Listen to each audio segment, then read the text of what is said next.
Hello everyone, good morning. আজ কিন্তু সকাল সকাল ব্লগ নিয়ে চলে এসেছে তোমাদের সঙ্গে। তো প্রথমেই এই যে আমার ইনডোর প্লান্টসের সঙ্গে কিন্তু তোমাদের সাক্ষাৎ করিয়ে দিচ্ছি। তোমাদের অনেক দিন দেখানো হয় না, তো তারপর চলো এবার গাছগুলোকে একটু যত্ন নেওয়া যাক। আমি কিন্তু নিয়ে নিয়েছি জল, এবং আমি জলটা কিন্তু আমার প্লান্টসে দিয়ে দেবো, যেহেতু এরাও কিন্তু অনেকটা ময়েশ্চার চায়।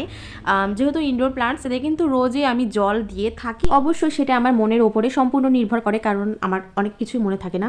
সে যাই হোক, আমি জল দেওয়া কিন্তু কমপ্লিট। এখন দেখো আমার গাছগুলো কতটাই সুন্দর লাগছে, এরা কতটা হাসছে, কারণ সত্যি গাছরা কিন্তু ইমোশনস বোঝে। এরা অনেক খুশি হয় আমি রোজ এভাবে ওদেরকে জল দিই। তো আমি কিন্তু এইভাবে সকালবেলা গাছগুলোকে নিয়ে আমি এদিক ওদিক দৌড়ে বেড়াই। আর এটা হচ্ছে আমার সেই বড়লোকি গাছ, আমার রাবার প্লান্টস। মা কিন্তু এই গাছটা আমাকে আনতে দেয়নি, যেহেতু অনেকটা দাম ছিল। সে যাই হোক, আমি জোর করেই নিয়ে এসেছি গাছটা, এবং দেখো কতটা লম্বা। তারপর চলো মার কাছে যাওয়া যায়। তো মার কাছে গিয়ে দেখি মা কিন্তু চা করছে। আর আমি কিন্তু আজকে অনেক সকালে উঠেছি, অনেক সকাল বলতে আমি আজকে 7টায় উঠে গেছি। তো আমার মা অনেক খুশি, আমাকে সকালবেলা অনেক বাবু সোনা টোনা অনেক কিছু বলেছে। তো যাই হোক, এই যে আমার মা কিন্তু চা বানিয়ে দিয়েছে।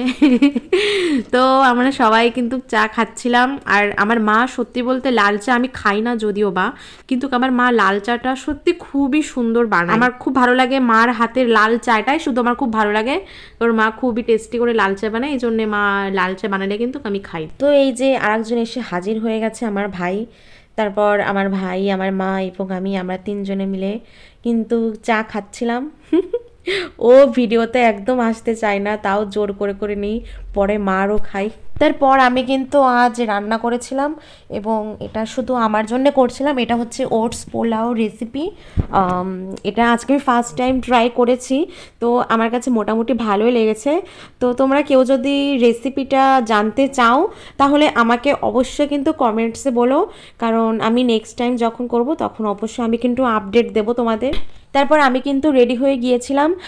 আমার যেহেতু গোবর সারটা শেষ হয়ে গেছে, তো আমি কিন্তু বস্তা এবং সাইকেল নিয়ে আমি কিন্তু চলে যাচ্ছিলাম আমার দিদি বাড়ি মানে বান্ধবী বাড়ি একই জায়গায়। তারপর এই যে কিন্তু আর শর্টস নেওয়া হয়নি। তারপর এই যে সার এনেছি বস্তায় করে। তারপর এই যে আমার বড়লোকি গাছ আমার মা কিন্তু কেটে দিয়েছে, আমার রাবার প্লান্টস।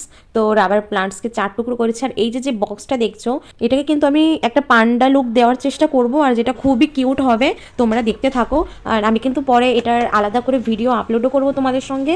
তারপর কালার করার পর কিন্তু আমি এটা রোদ্রে শুকাতে দিয়েছি। তো আমি তোমাদের আগেও বলেছি, আমি কিন্তু ফেব্রিক কালার ইউজ করি না, এটা দেওয়ালে দেওয়ার কালার। তো সেটা কিন্তু রোদ্রে পুরো টানা একদিন রাখলে শুকাবে। তো এখন আমি কিন্তু রাবার গাছ লাগাবো, যেটা আমি আমার এই গ্রো ব্যাগে লাগাবো, যেটা আমি অনলাইন থেকে নিয়েছিলাম। তো আমি নেক্সট ব্লগে কিন্তু তোমাদের রাবার গাছটা লাগানো দেখাবো। তো আজকের মতো টাটা।